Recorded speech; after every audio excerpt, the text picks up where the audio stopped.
आप सभी को कोटि कोटि नमन। आज हम गीता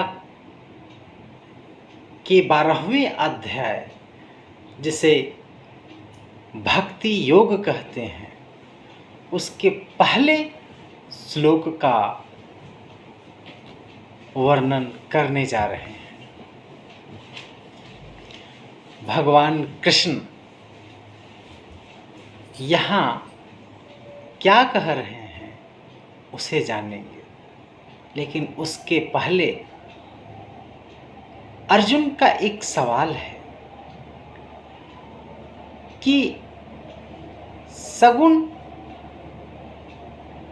भगवान के उपासक और निर्गुण ब्रह्म के उपासक, इन दोनों में श्रेष्ठ कौन है?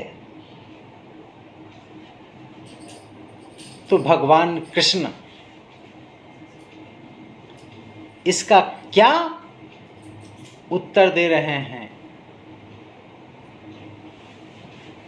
वो सुनते हैं।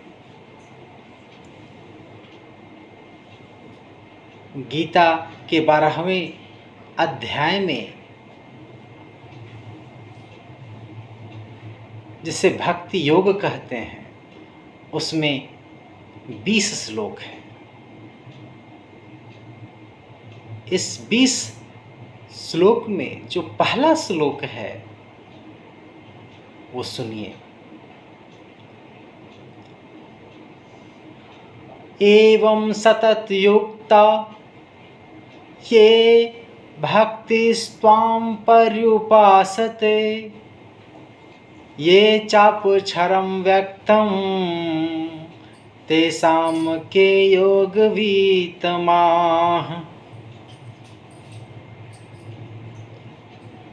एवं सतत युक्ता ये भक्तास्त्वां पर्युपासते ये चापक्षरं व्यक्तं तेषां के योगवीतमाः।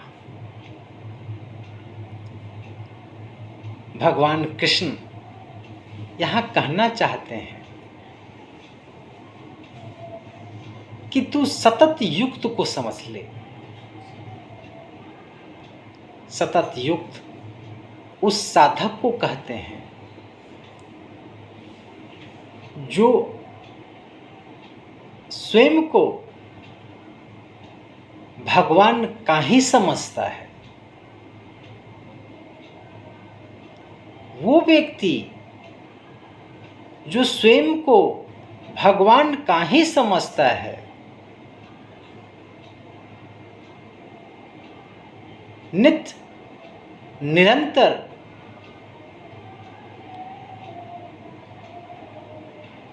जो इसी संबंध को जीता है,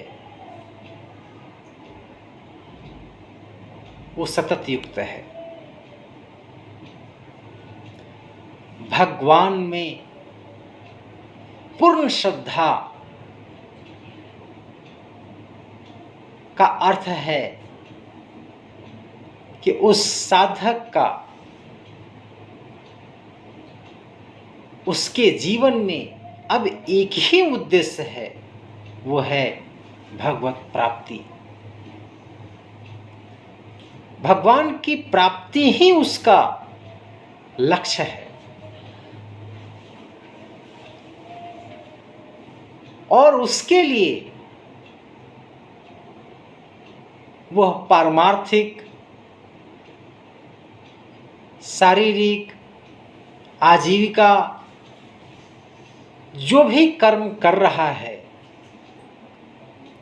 वह भगवान के लिए ही कर रहा है, क्योंकि वो भगवान का ही है।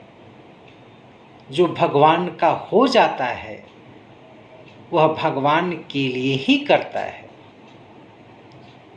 वो सब में भगवान को ही मानता है। मनुष्य से गलती यहाँ हो जाती है कि जब वह पारमार्थिक कार्य करता है, अर्थात पूजा, ध्यान, जप, यज्ञ, जो भी क्रिया करता है, वह अपने आप को भगवान के समीप पाता है। लेकिन जब ही वह शारीरिक और आजीविका के लिए अगर कोई कार्य करना आरंभ कर देता है तो वह अपने आप को भगवान से दूर कर देता है, जो उसे नहीं करना चाहिए। हर साधक को ये ध्यान रखना चाहिए, हर व्यक्ति को ये ध्यान रखना चाहिए कि पूजा करते समय हम ईश्वर के हो कर रहते हैं, वैसे ही हम अगर कमा रहे हैं, चाहे वो हम स्वयं के लिए, अपने बच्चों के लिए, अपने परिवार के लिए, अपने समाज के लिए, हम जिसके लिए भी कमा रहे हैं वह भगवान का ही है और भगवान के लिए ही कमा रहे हैं। मनुष्यों से सबसे बड़ी भूल यही हो जाती है कि वह अपने मान, प्रतिष्ठा, कुटुंब संबंध को कमाने के चक्कर में अपना संबंध भगवान से भुला बैठता है।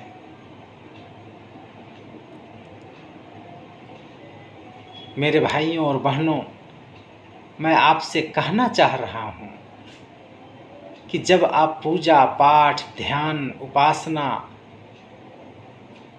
जब करते हैं तो आप अपने आप को ईश्वर के नज़दीक मानते हैं, ईश्वर का ही मानते हैं। तो ऑफिस, व्यवसाय जब आप करने जाते हैं तो आप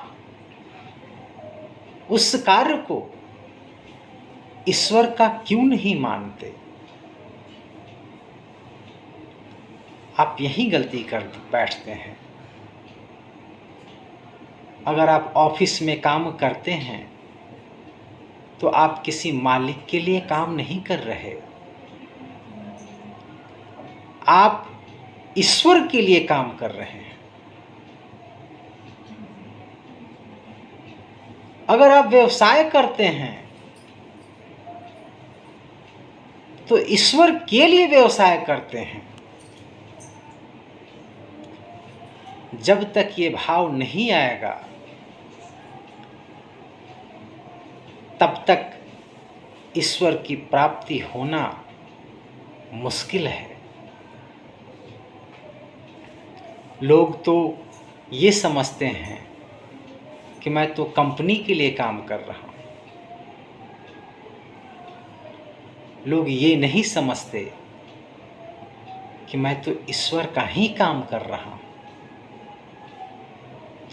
और ईश्वर के लिए ही कर रहा हूँ।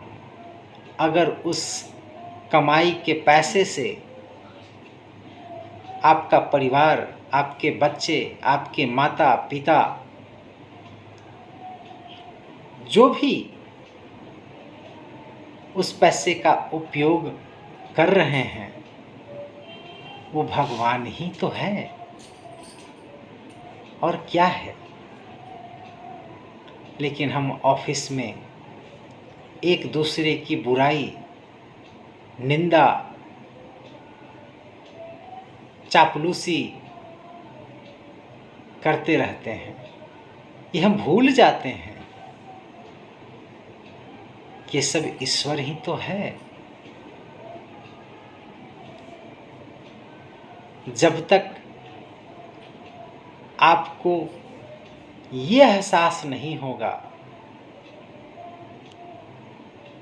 कि पूजा के समय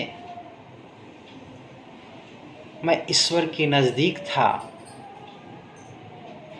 और ऑफिस और व्यवसाय में जाते ही मैं ईश्वर से दूर हो जाता हूँ,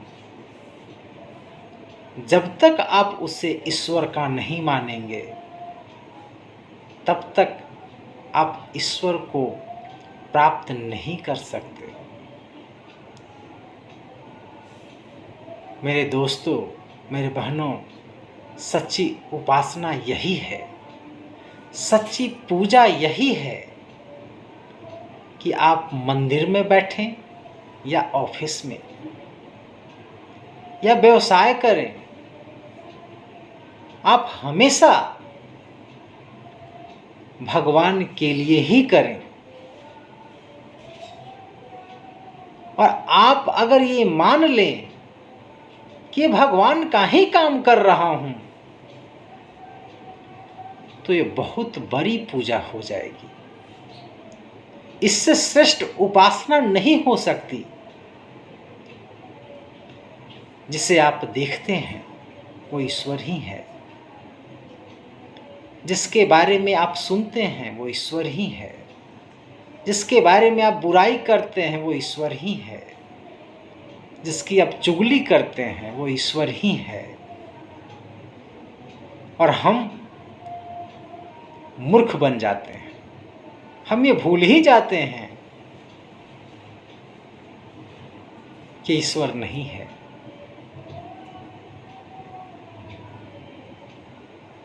जिस प्रकार पतिव्रता पत्नी अपने शरीर को अपने पति को समर्पित कर देती है,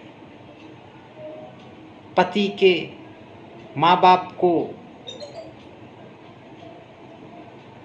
अपना माँ बाप मान करके सेवा करती है, पति के बच्चों को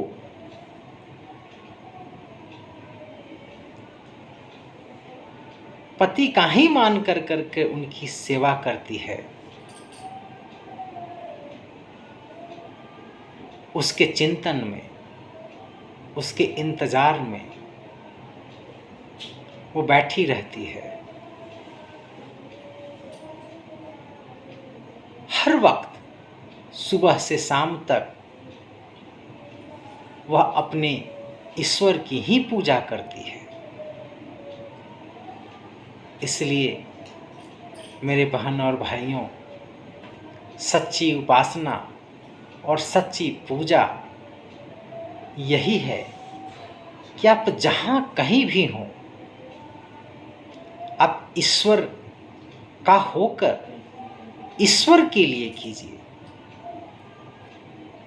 मंदिर जाना ही सिर्फ पूजा नहीं कहलाती, ध्यान करना ही सिर्फ पूजा नहीं है।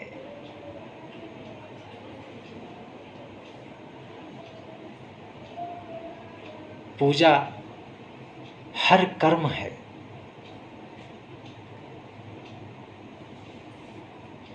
देखने से सुनने तक, दान से पुण्य तक, ज्ञान से समर्पण तक, ये सब आप भगवान के लिए ही कर रहे हैं।